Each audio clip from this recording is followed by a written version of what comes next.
Welcome to the Christ Connection Podcast. We are here to help and encourage you to enjoy your adventure with Jesus. I'm your host, Kevin Senapati-Ratna. Let the journey begin.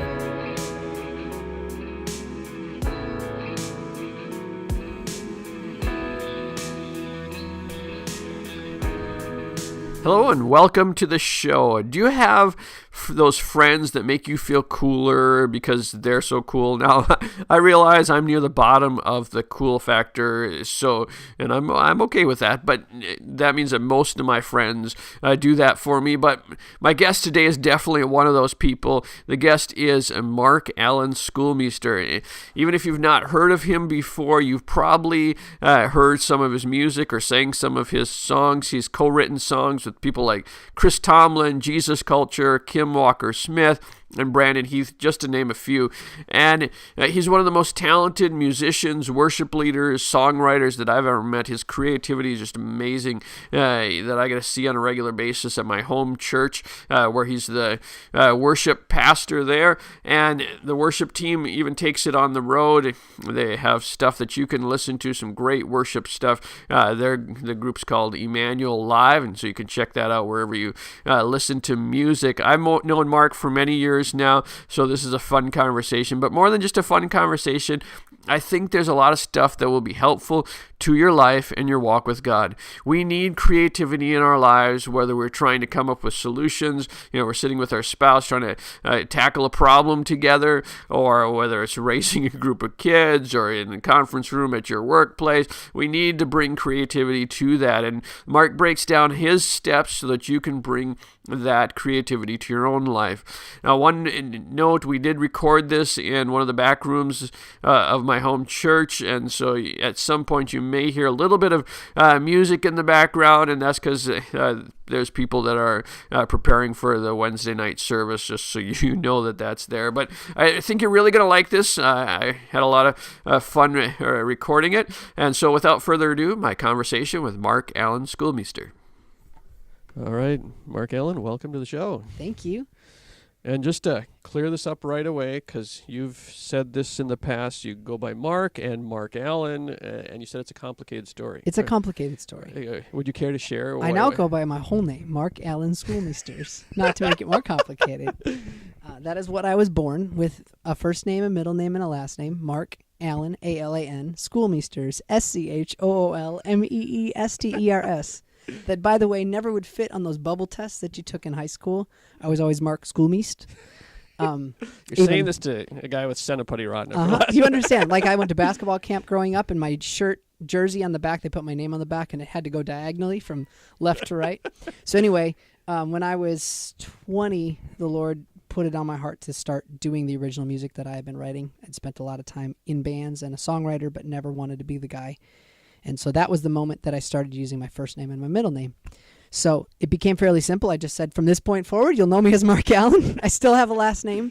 And I did that for a number of years. And then it came to the point where I got married. And then people started asking my wife why she would have kept her maiden name. Actually, someone came and said they're trying to make an argument for keeping their name. And she said, honey, if I was going to keep my name, I would have taken Alan and not kept Schoolmeesters. So let's get this right. So about 8 years ago, my wife had said, as we talked, it was just a transition to begin to start to move and use my last name again. So actually, when we came to Emmanuel 7 years ago, that was the first time that I used my last name again. And then in the last, probably 6 months, 6 months to a year, I've used my full name for everything. So every song I write, you get all three. You get all, 16, 24 letters of name. And so that's why it's complicated. Some people, if you go to the Twin Cities, they know me as Mark Allen. And outside of the Twin Cities, they know me as Mark Alan Schoolmeesters. So it just kind of depends. So you answer to anything that people call you? Yeah. Hey, you is just fine. My team calls me Moss, M-A-S, my initials. So okay. I get everything. So there's a very, very loaded answer to your very simple question. No, that's good, because I've been around you for a long time, and I wonder how that comes about. So you've been around music. Well, you don't believe everything you read on the internet, okay. But is there stuff about me on Wikipedia? No, Wikipedia. Okay, but good. there's stuff out there, and according to the online, you've been performing since you're 6. That's about right. Yeah. So what would that early performance have looked like? I sang a solo in church, I think when I was 4. Wow.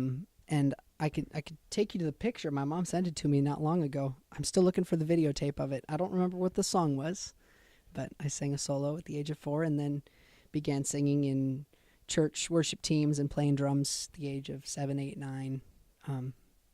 Was a little youngster involved So in you worship. started with drums. Mm-hmm. That was my first instrument. Hey, and how many instruments now?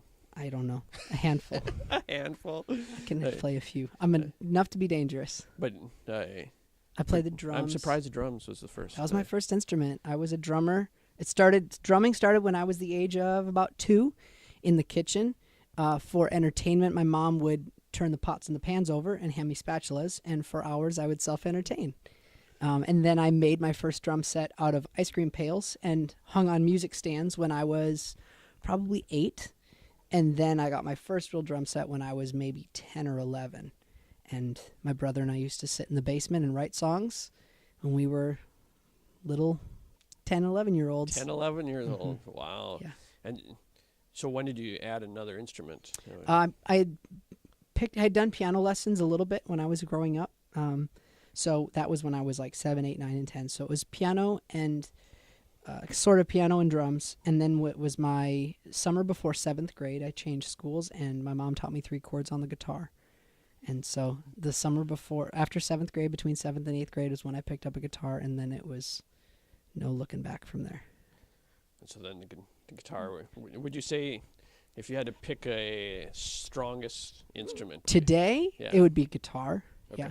But throughout all of high school, I played in a band. We did albums. My earliest album was when I was in 8th grade.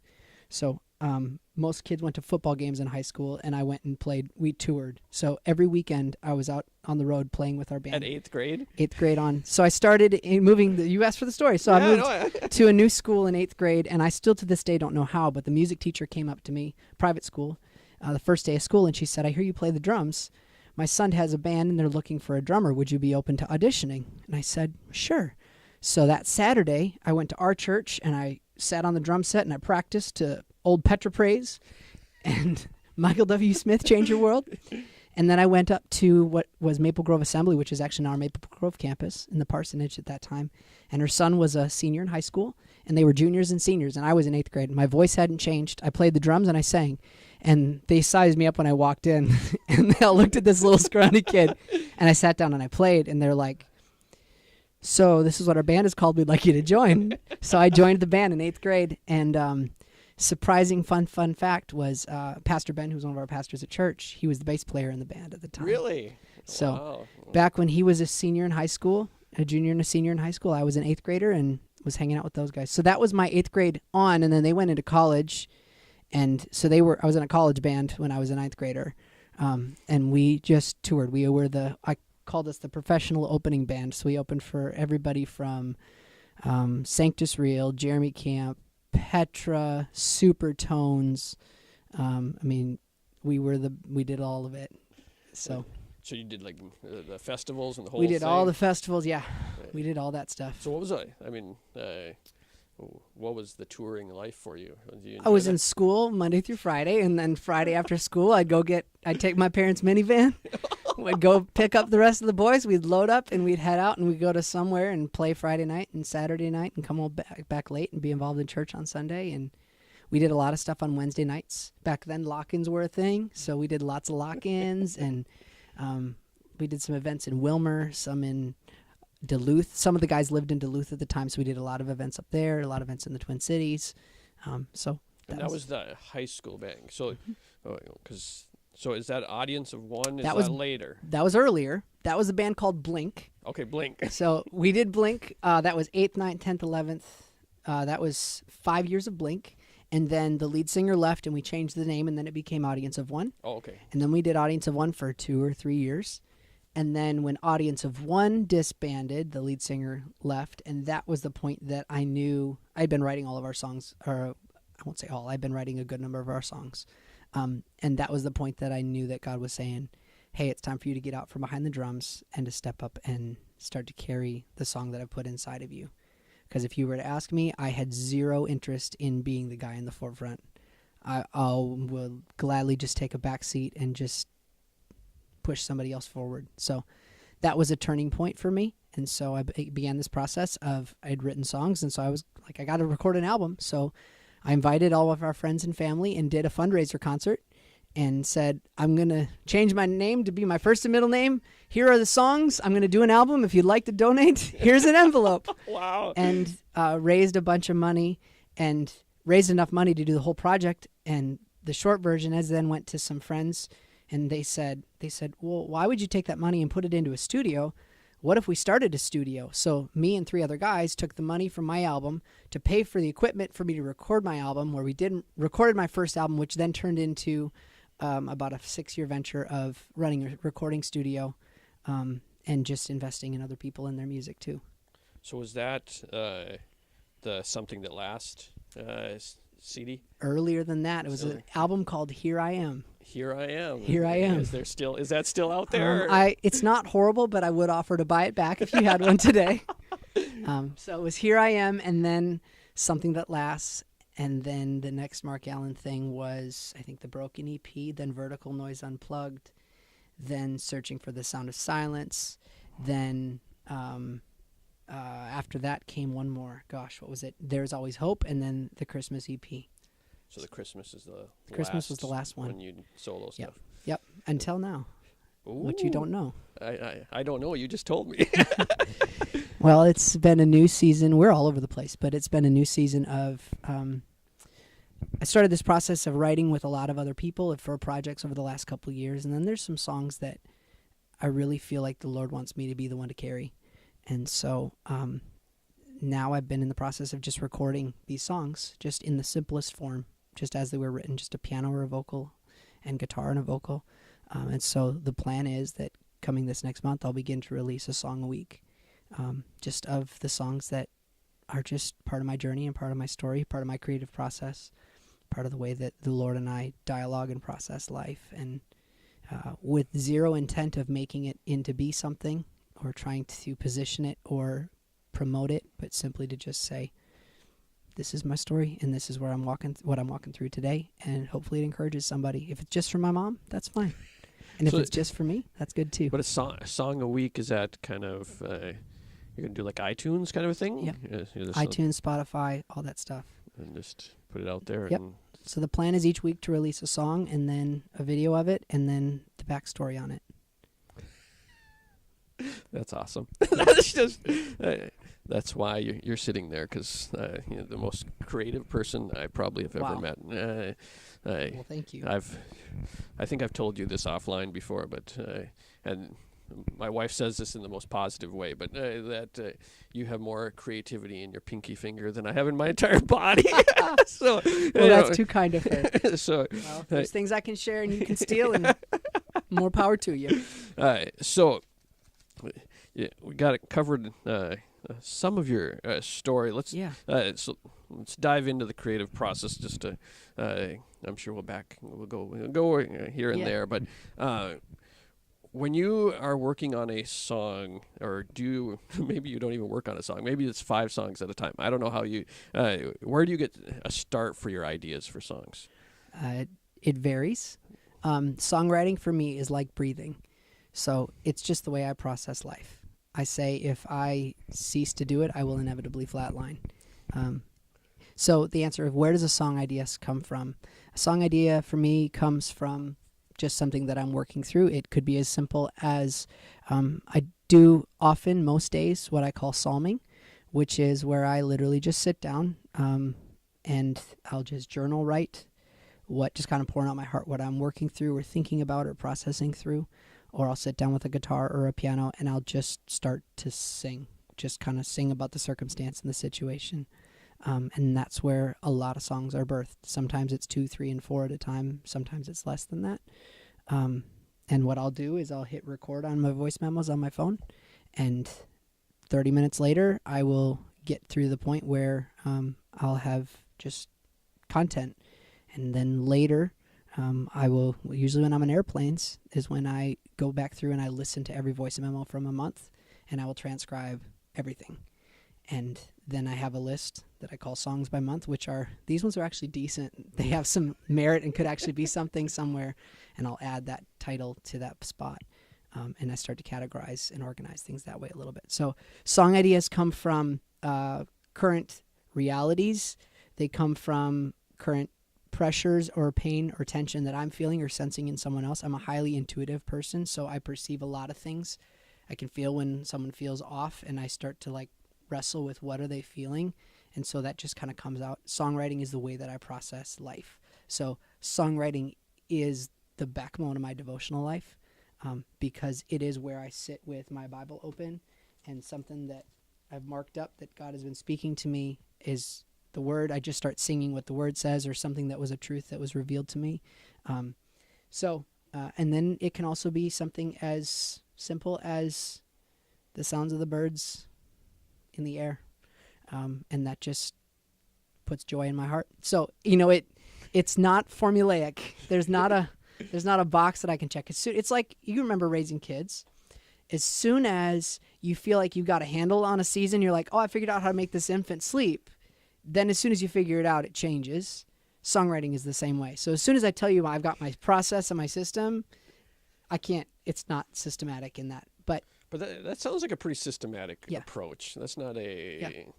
I do it every day. Songwriting to me is a muscle. So it's like going to the gym. A little bit of effort over time produces results. Owning a gym membership does not make you fit, but actually going to the gym membership and working out does. Oh, that's the problem. So you can own the card. You can be a card-carrying gym membership. That's a good point. But, it doesn't mean that... So for me, songwriting, it's a skill. It's something that I've worked at. It's a craft. But it comes out of a discipline and a devotional heart.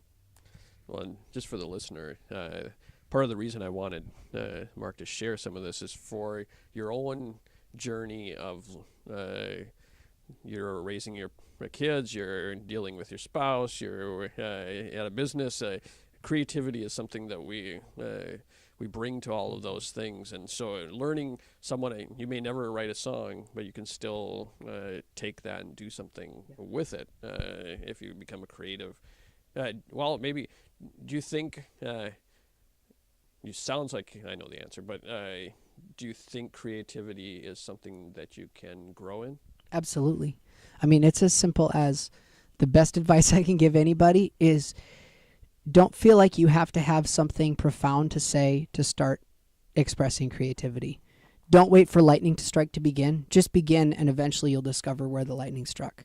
So, end of the day, it means have a journal and be willing to fill it up with pages of what maybe seems like nonsense because you're just processing what you're working through. Or it means if you're into watercolors, you're just like, I just need to color. Like having that creative space, one of the things that I've been learning in the process of creativity is it's not because I'm smart or I'm witty that good stuff comes out. It actually comes out when it's not in my head that it's coming from, but when it comes from my heart. So when I am allowing my mouth to open and I'm allowing things to fly out of me that I haven't already filtered, that's when I discover, I'm like, oh my goodness, where did that come from? And that's why it's such a strong spiritual practice for me, because that's where God speaks truth to me and he challenges the way that I think and the way that I speak and the way that I process. Because out of that is where the secret things, anything good that I've ever written was not because I sat down and went, I'm going to write a really clever song for the church to sing that fits this mold. It's the stuff that's flown out of me and went, oh my goodness, where did that come from? That's it. Let's run that down. And then it becomes, let's refine and let's hone that. But I think anytime that you are trying to create to produce content, that's a dangerous place. Anytime you're creating to try and come up with an angle of something to peddle and sell and to promote and to leverage, that's dangerous. For me, it's become, I'm going to create because it's a part of my relationship with Jesus. And every once in a while, one of those things is meant for outside of that circle. But the majority of it shouldn't be meant to be, how can I position this to gain from it? It should be in the heart and the spirit of, how can I allow this to change my heart and allow God to meet me in this? That what I'm learning, that I don't try and, let's say a better way, that I don't try and become a capitalist on the secret things that God has given to me. That I don't try and shortchange that and sell that out for a greater platform and try and look or sound astute or profound, but to simply go, this is what God is teaching me. And if and when the time is right, God will make it clear that that needs to expand outside of my world. Back to the songs that I'm writing now. There's songs right now that I've had person after person after person that I know and are godly, where they've almost been prophetic words that they've said, now is the time. You need to do this. And I know that I will be responsible and held accountable one day, and the Lord will look at me and he will ask, I've given this to you, and I don't want to be the parable of the person who left it buried inside of a computer in ones and zeros.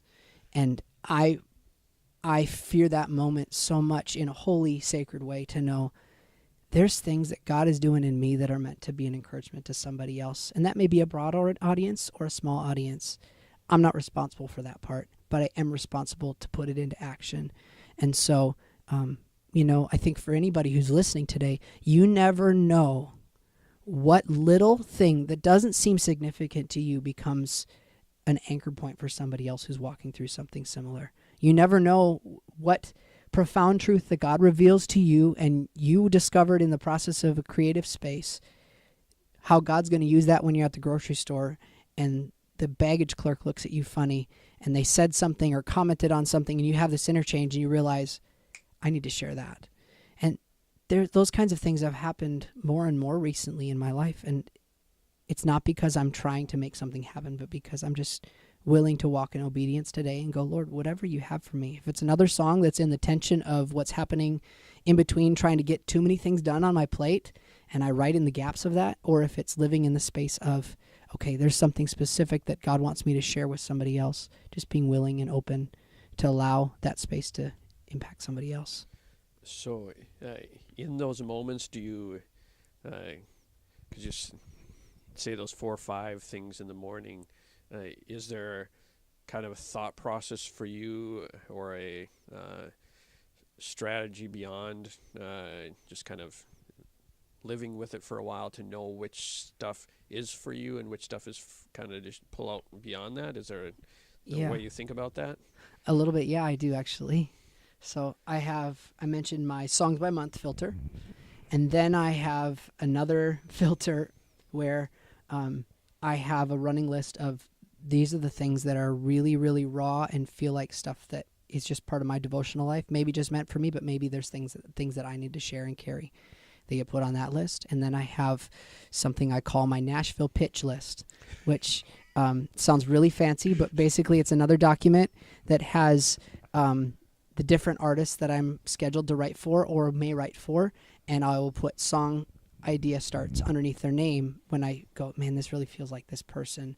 And then within there, I give myself, some of the lyrical content and the melodic structure. So like I can look at it and it's basically a Rolodex, and I could pull it up on my computer and there's 600 titles on there, and you could point at one and I could sing a portion of it for you and bring you to that moment.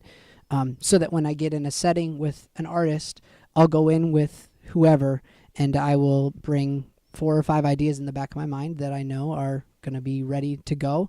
And as we just talk and dialogue, it might be right that one of those is, hey, what about this? This feels like it's the part of the story that you're talking about. Let's try this idea on.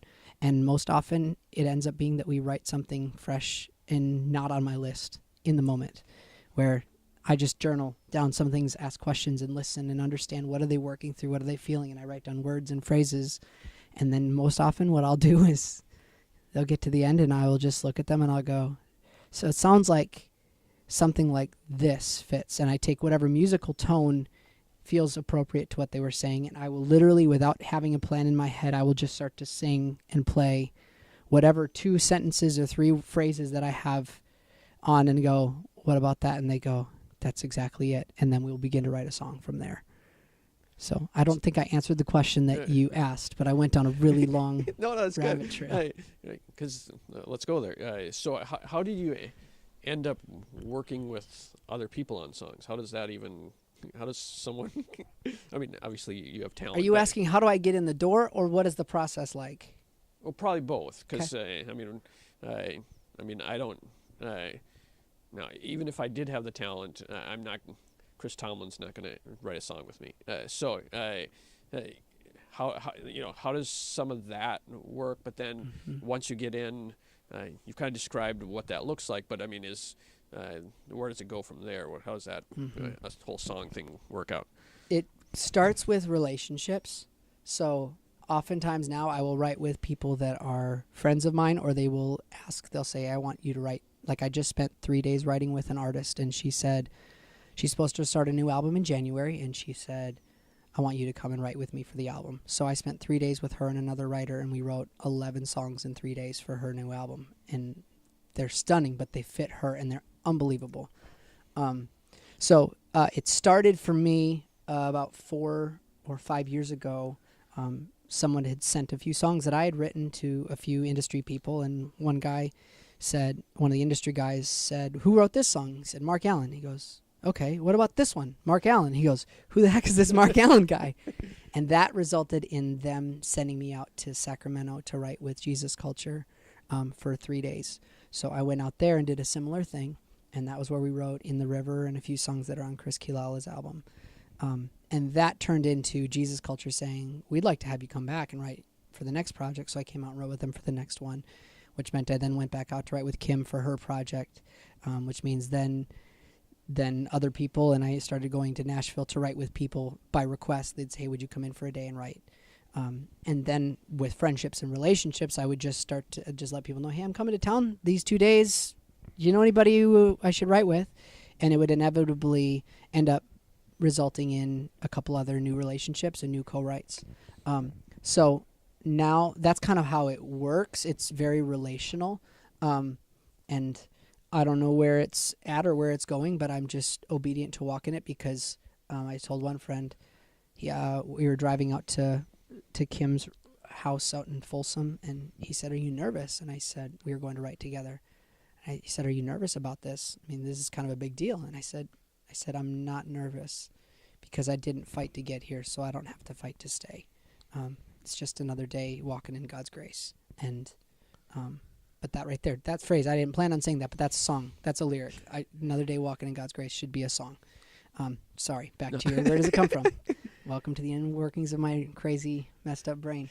That's good. So it happens, doors open because of relationships.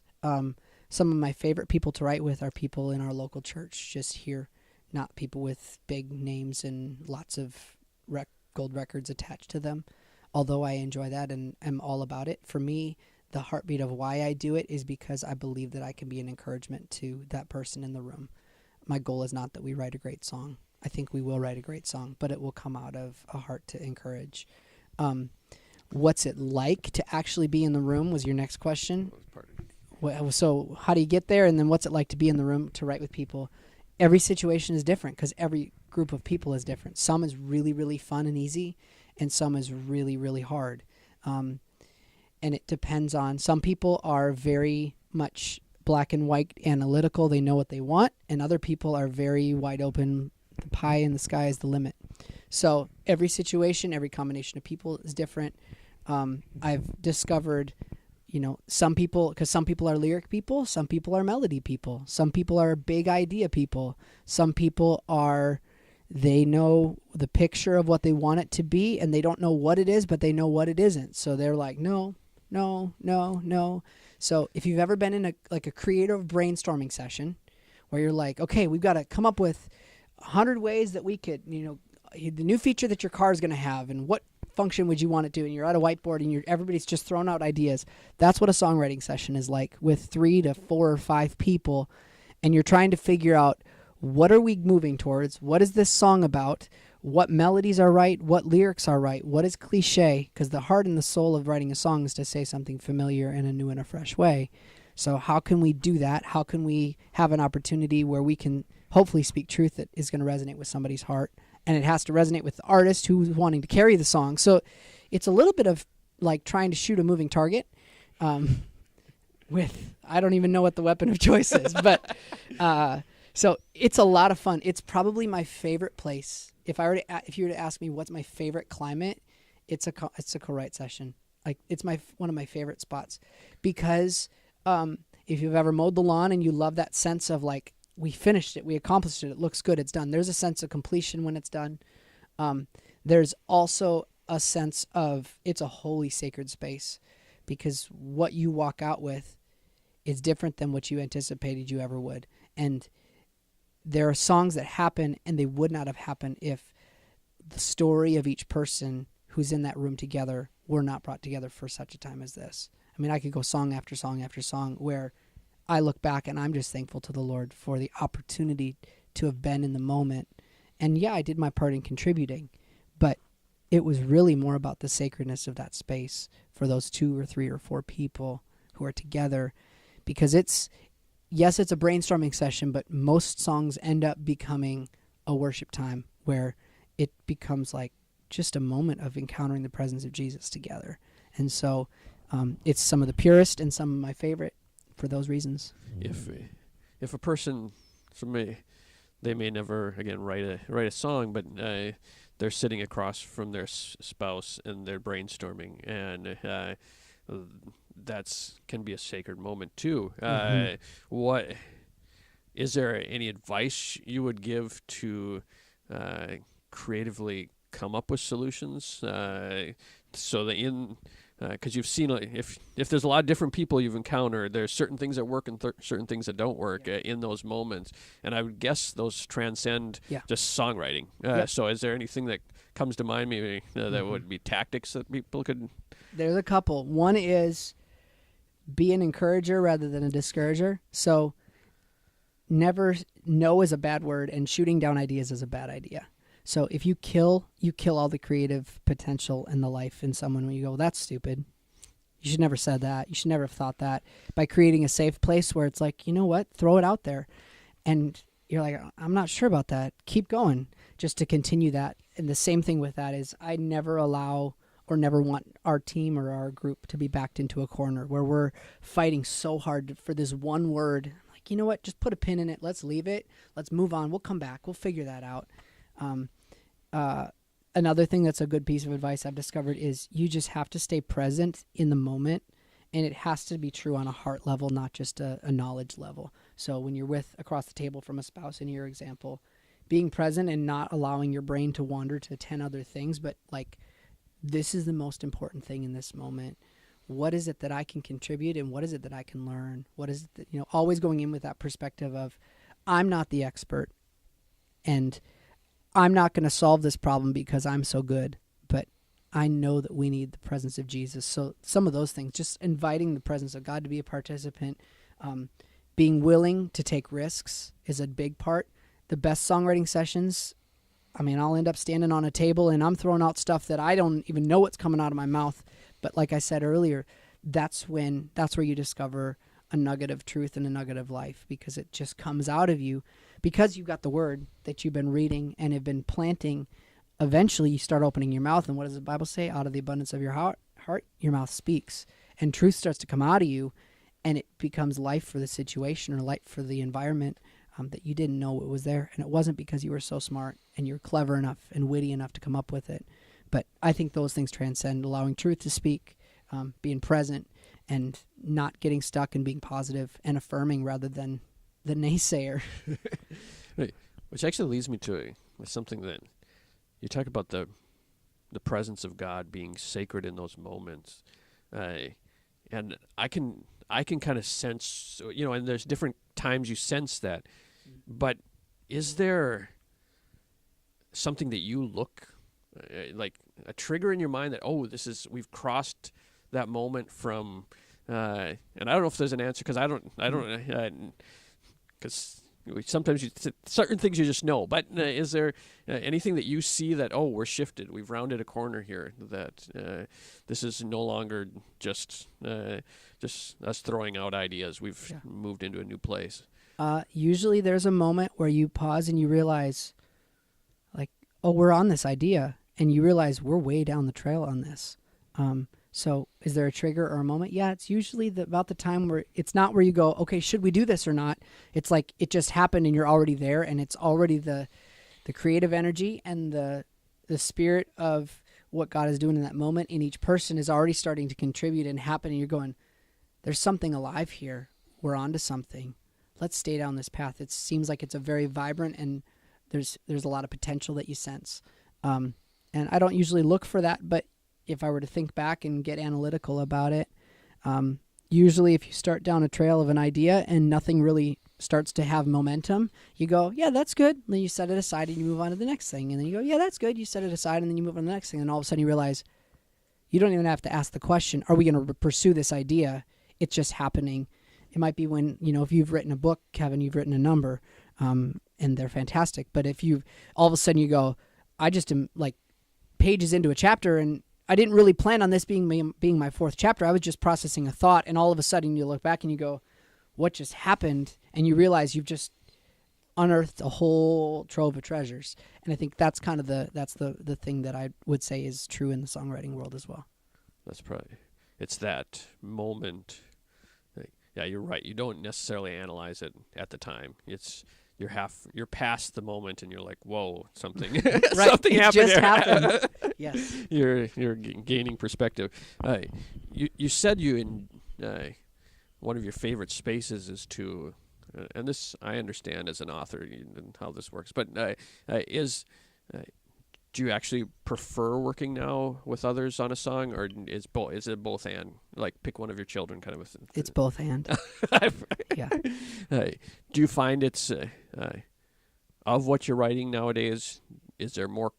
Do you write more by yourself or more with groups? I always write more by myself, but I write a lot. So, there was a day last week we wrote 3 songs together, and I had written 2 before breakfast. So I wrote 5 songs that day. So I will always write more. And writing for me is not just writing songs. It's journaling. It's writing thoughts that turn into blogs that I think some of them are actually parts of books. And it's not, I'm just discovering now, looking back, going, oh, if I put all these things together, all of those as one volume creates a full, and I see how it all threads together. So some of that is you don't realize how close you are to the forest standing this close to the tree, but when you step back, you realize, oh my goodness, there's so much more here. So I'm a total introvert. I am like major introvert. So I love doing the stuff with people, but if I just live in the room with other people all the time, I have to have enough room to hear my own thoughts. Otherwise, it'll get crazy. Speaking of your thoughts and speaking of your blog, you did a blog on the idea of a suitcase versus a large wardrobe. Mm-hmm. And I loved your idea of, well, first I'll let you explain the concept for people about songs and how that works out. So then I'll ask my question. Okay. Well, if you remember it. I do remember it. Yep. The idea came coming out of a summer camp or a youth convention where we had led worship, and I was reflecting on the fact that when you go to camp, you just pack these 10 or 12 songs. You don't have every song that's ever been written. The same way that when I travel, I bring X number of t-shirts and pairs of pants, and I don't spend a lot of time belaboring what am I going to wear today. It's like I have 4 shirts in 4 days, so you just put the next one on and you go. And yet I come home and I'll stand in front of a closet with half the clothes that I haven't worn for 6 months, and I'll stare at them and trying to decide if I'm going to wear them, and still land on one of the 4 shirts that I'm going to wear. So the idea for me became to think about, for worship leaders, when we're planning songs for leading our congregations, why is it that we sometimes go so broad and so vast, and we try and think about every song under the sun on a theme, when maybe it's better to just have a smaller batch of things and go, what within this that resonates with the heartbeat and the life story of where we're at right now is the song that we should go after and lead in this moment, instead of going, let's find this obscure thing from wherever that maybe thematically fits better, but it's not in the heart of where you are and where you're leading people. So that's a little bit of the backstory of what that was about. So that got me thinking about the idea of the individual and the songs that we consume. For me, sometimes there's songs that kind of speak to that moment, and kind of going off of what you said, I've kind of said it's okay to let a song just be the song and kill it. Until keep playing it till I hate it. It's but it's stuck in my head when I wake up in the morning. Could that almost be a spiritual discipline and a strategy for people that they hear a song that resonates with their spirit and say, okay, a year from now, it probably is not going to be that for me. So I'm going to ride this song. I'm going to buy it on iTunes and just play it till. Does that make any sense? Yeah, totally. How do you? Now you write all this, but do you listen to other people's stuff, or do you not? Do you only? Is that a bad question? True answer. Yes. Honesty. We Or are in not, we are lie in to a me, I church don't right care. now. The truth is, I do not listen to much music at all. I don't listen to much. I'll listen to some worship music and things that are, songs that are current and relevant that we're doing at church. I have a few artists that I'll listen to, but for the most part, I don't listen to much music. Is that deliberate? Yeah. That you don't want the noise of, I mean, not the noise in the bad sense, but noise so that it keeps your creative spirit alive? A little bit, yeah, because early on, Kevin, I took, part of it is just nature and nurture. I took music lessons when I was little, and a lot of them were ear training. I naturally have a very good ear, which means I can listen to a song one time through, and I can pretty much go pick up a guitar and sing the entirety of the song to you back after hearing it once. Wow. Which is a blessing, but the curse of that is if I listen to something more than 2 or 3 times, I'll start to rewrite what I was listening to. And so part of it is just keeping a clean palette so that when I go to a moment of writing or creating, I'm not unintentionally recreating something that someone else did. I'm trying to avoid plagiarism is really what I'm trying to say. You don't want to get sued, is the I'm short. trying to stay legal and honoring to all people. That's fair enough.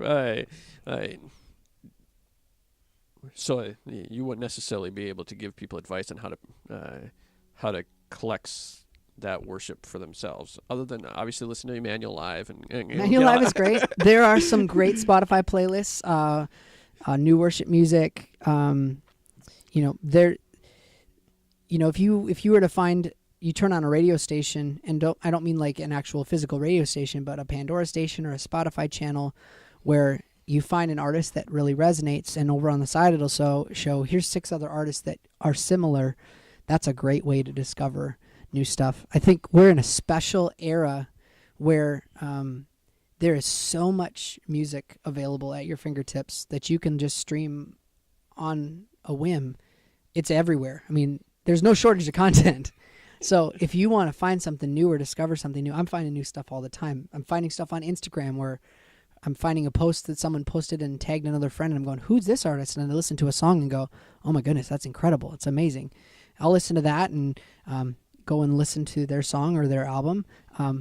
But I don't have a few things that are right now are just like constant soundtrack. I would say the Emmanuel Live stuff has been the soundtrack of the last few months of my world, because on the backside and the post-production, that's where I've lived. But yeah. We'll kind of start shifting towards getting near the end here, Okay. but we'll do a little more, maybe rapid fire. The rapid fire for me means you don't have to answer quickly. Just my questions maybe a little more shorter. Okay. And since you do this, you said you've done this on other. Let me give you a couple songs, and you can tell me the origin. Okay. For that, because that's we're looking at creativity. So Yeah. you said you can probably remember the story. Yeah. We'll give you a softball since you already mentioned it. Start with in the river. In the River. How did that come about? That song came about sitting in Chris Kilala's kitchen in Redding, California, and we had finished writing a song, and Chris said, man, I want to write a song about joy. I said, okay, tell me more. There were 4 of us there, and he said, you remember that old song, I got the joy, joy, joy, joy down in my heart? I'm like, yeah, I remember that. He's like, it just made me happy. He said it had substance. And we started talking about, just having a conversation about what is it about like the presence of God that produces something in us, produces hope, it produces life, it produces joy, produces goodness. And so we're talking about being alive, and I remember Chris was sitting in the corner, and I was sitting at the kitchen table. We had a piano to the side, and I was sitting at the piano just kind of playing, and as we were talking, somebody said something about how, it kind of reminds me of the power of a river, the way it moves, and the way that it has the ability to move anything in its path to cleanse it, whatever. And I think I remember just saying, "We come alive in the river," which turned into this whole conversation and this rapid fire thing of bodies of water and what it produces. There is a river where goodness flows. There is a fountain that drowns sorrow. And so we wrote that song. I remember actually near the end of it, embarrassingly enough, we were singing, "Spring up a well in me, nothing can stop this joy." I remember I was standing on a stool and on the kitchen counter with a guitar as we're singing, and we're talking about the joy of what this song produces in us, and talking about envisioning the people that we lead worship, and what that moment would be like. We're trying to envision it, but that's where the song came from. And nobody had the idea that they walked into the writing session. It was the second song of the day, and we had written it, and then we went, "Let's go eat some lunch." We've done our work here for a while. for the day. I've heard there's a story behind this, but it's a myth that you can have all of me. That was kind of an on-the-spot kind of a situation. Very much so. How does that even come about? Well, we were at our students' summer camp, and it was I believe the first night of summer camp. I was leading worship with our team, and I was sitting in the back, and as he was speaking, there were just different words and phrases that started triggering thoughts for me, and so I started just jotting some thoughts down on my phone, just some notes.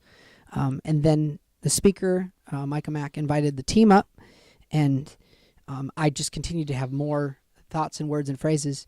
And he said something like, "The team's going to lead us. They're going to sing as you process this." And he didn't know that it was going to be a new song, and I didn't know it was going to be a new song. But I didn't even I think I had the words "all of me" written on the thing and a bunch of other thoughts. And I opened my mouth and just sang, "You can have all of me, Jesus." And so we just repeated that chorus, and I think I ended up writing it over the course of about a 25-minute chunk of time where the students were praying. And I'm sitting there with my phone up front on the platform. Students are down praying, and I'm singing and I'm typing, and then I sing a line and then another line in the verse and then work it and then come back and do it again and tweak it.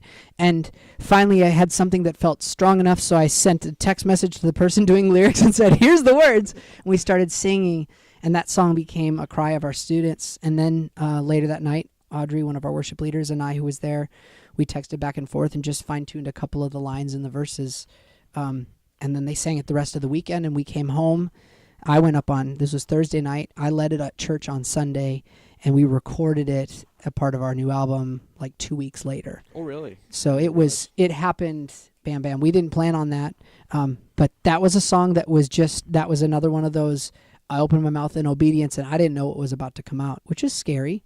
It's kind of feeling like a prophet. You're like, the Lord's about to speak, and here we go.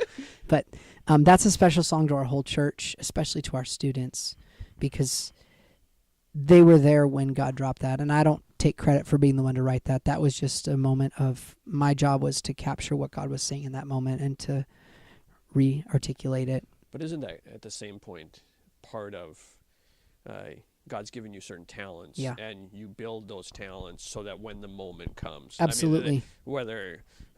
That's the same for a stay-at-home mom. Yep. Yeah, you're building those moments where you don't want to.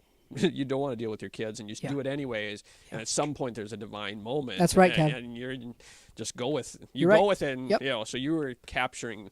You had built the base of, and then God was able to use that. So we have to be obedient to when the kids are driving us nuts. Right. I mean, you say my David and Goliath. That's my David and Goliath moment.